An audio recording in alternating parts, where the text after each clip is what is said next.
کیونکہ آپ سب لوگ حفظ و امان کے ساتھ ہوں گے، خوشباش ہوں گے. ہم لوگ لائیو ہیں یہاں پر اور میرے ساتھ دعا زہرا ہیں. بہت سارے لوگوں نے مجھے کہا تھا کہ آپ دعا کے ساتھ لائیو سیشن کریں. سارے لوگوں نے مجھے کہا تھا کہ جی ہم نہیں مانتے، بھائی لوگ کہتے ہیں ہم نہیں مانتے آپ کے اس انٹرویو کو جس میں آپ نے جو کچھ کہا. وہ کہتے ہیں کہ شاید آپ کو کوئی ڈرا دھمکا کے کوئی اس طرح کی بات کر رہا ہے، اسی لیے میں لائیو آئی ہوں. تو دعا آج آپ ہمارے ساتھ ہیں اور سامنے میں فون کے اوپر جو ہے نا کامنٹس ریڈ کرتی جاتی ہوں اور آپ سے آنسر بھی لیتی جاؤں گی. تو سب سے پہلا کویشچن جو میں آپ سے پوچھوں گی، اس وقت تمام لوگ آپ کو لائیو دیکھ رہے ہیں، کہ آپ یہ بتاؤ کہ لوگ ایک آئی ڈی سے اس وقت سوال آیا ہے اور آپ لوگ بھی جو سوال پوچھنا چاہتے ہیں کامنٹ سیکشن میں پوچھتے جائیں، میں آپ لوگوں کے سامنے جواب دوں گی. ایک کامنٹ آیا ہے جس میں لوگ پوچھ رہے ہیں کہ اللہ تعالیٰ دعا اور ظہیر کی کو زنیرہ ماہم سے بچائے، یعنی کیا کہنا چاہوں گی؟ زنارہ ہم کوئی گینگ کی ممبر تھوڑی ہیں جن سے ہمیں بچایا جائے، وہ تو ایک شریف ہیں اور سچ کو سامنے لا رہی ہیں. ہاں لیکن بات یہ نا کہ لوگوں نے آپ کے بارے میں، کچھ یوٹیوبرز نے، کچھ فیک یوٹیوبرز نے آپ کے بارے میں یہ نیریٹو بنا دیا ہوا ہے کہ خدا نخواستہ آپ جو ہو شاید خدا نخواستہ آپ کو کوئی مار کے دھمکا کے کوئی بھینسوں والے انجیکشن لگوا کے آپ سے کوئی اس طرح کے بیانات دلوا رہا ہے. اسی لیے تو لائیو ہو آپ، تو سامنے آپ نے یہ کیمرے میں دیکھنا ہے تاکہ لوگوں کو جو ہے نا صاف پتہ چلے، کیونکہ لوگ آپ کی باڈی لینگویج بھی دیکھتے ہیں. تو اب کیا کہو گے اس طرح کے لوگوں کے بارے میں جو کہتے ہیں کہ جناب آپ کو انجیکشنز لگوا کے یہ سب کچھ کروایا جا رہا ہے؟ پہلی بات تو میں ان تمام یوٹیوبرز کو یہ کہنا چاہوں گی، ماریہ علی، بشرا شکیل اور مہرین سبطین کو میں یہ کہنا چاہوں گی کہ یہ ساری جھوٹی باتیں کرنا بند کر دے. مجھے آپ کی ہمدردیوں کی کوئی ضرورت نہیں ہے اور مجھے پتہ ہے آپ کو کتنی مجھ سے ہمدردی ہے، مجھے سارا پتہ ہے، میں سارا جانتی ہوں. آپ میرے ہسبینڈ کی رسپیکٹ کریں، ٹھیک ہے، اور اس کے بارے میں جو یہ گینگ ہے وغیرہ وغیرہ یہ ساری باتیں بند کر دیں. اور آپ کے بارے میں تو وہ آج بھی سوشل میڈیا پہ سب لوگ لگے ہوئے ہیں کہ آپ کو خدا نخواستہ آپ کے گھروں پہ تالے لگے ہوئے ہیں اور آپ لوگ بھاگ رہے ہو اور آپ لوگ جو ہیں وہ میڈیکل کے لیے نہیں جا رہے اور پتہ نہیں کیا کیا اوٹ پٹانگ باتیں. اچھا میں اگلا کامنٹ ریڈ کر دوں.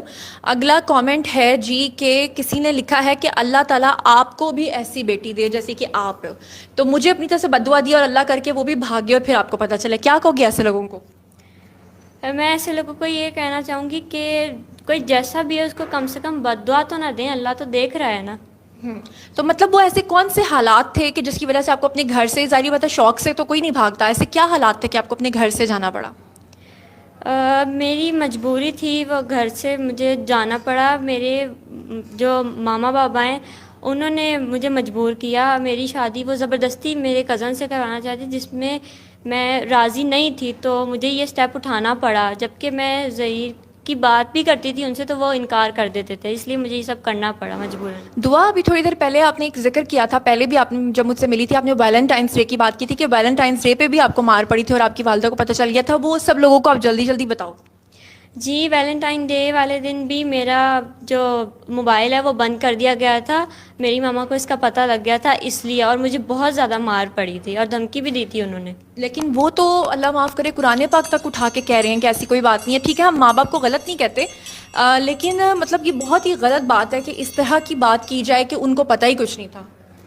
ان کو سارا پتہ تھا شروع دن سے. ان کو یہ بھی پتہ تھا کہ میں جب گئی ہوں اور میں کہاں گئی ہوں، کیوں گئی ہوں، کس کی وجہ سے گئی ہوں، اور میں نکلنے سے پہلے ویسے بھی لیٹر لکھ کر آئی تھی. اور ظہیر کا ویسے ہی میں ان کو بتاتی رہتی تھی لیکن وہ پھر مجھے مارتے تھے اور غصہ کرتے تھے. اچھا ساتھ ساتھ میں کویسچنز بھی ریڈ کر رہی ہوں، یہ میں آپ لوگوں کو بتا دوں بھائی آپ لوگوں کے کویسچنز بھی آ رہے ہیں ساتھ ساتھ. تو کویسچن ہے جی کہ ہاں ایک آئی ڈی ہے فضا مرزا، انہوں نے کہا ہے کہ دعا زہرا کی آواز غور سے اگر سنیں تو ایسے لگتا ہے کہ جیسے اس کو مار کے بٹھایا ہوا ہے، یا ایسا لگتا ہے کہ اس کو کوئی زد و کوب کیا یا اس کو کوئی بلیک میل کر رہا ہے. پلیز آپ ذرا یہ بھی بتاؤ. ایسا کچھ بھی نہیں ہے، مجھے کوئی بلیک میل نہیں کر رہا، نہ ہی مجھے کوئی مارتا ہے. میں جو بھی کہتی ہوں اپنی مرضی سے کہتی ہوں، اپنے پورے ہوش میں اور اپنی خوشی سے کہتی ہوں. جو تو لوگوں کو کیسے یقین دلایا جائے کہ آپ بالکل آزاد شہری ہو، گھوم پھر رہی ہو، شاپنگ کر رہی ہو، بازاروں میں جا رہی ہو، لیکن لوگوں نے سوشل میڈیا پر آپ کو پتہ نہیں کیا بنایا ہوا ہے؟ اس کے بارے میں کیا کہوں، میں جو بھی کہتی ہوں لوگ اس کو نیگیٹو ہی لے کے جاتے ہیں کہ نہیں یہ کڈنیپ ہی ہے. جب بھی کہہ لو وہ یہی بولتے ہیں ہمیشہ. ہاں یہی بولتے ہیں. اچھا ایک اور میں آپ کا کامنٹ پڑھ دوں کیونکہ میں نے ہاتھ میں فون پکڑا ہوا ہے تو بہت مشکل ہے، دوسرے ہاتھ میں ہینڈ فری ہے، ساتھ ساتھ میں یہ کویسچنس ریڈ کر رہی ہوں. اچھا دعا یہ ایک شخص ہے، یہ ناظرین میں آپ کو بھی دکھا دیتی ہوں. یہ ایک شخص ہے جو آپ لوگوں کے بارے میں تقریباً 3 گھنٹے کی ایک لائیو اسٹریمنگ کرتا ہے. اور یہاں پر آپ کے جو لندن والے ماموں ہیں اور جو آپ کی وہ میری آنٹی ہیں وہ بھی یہاں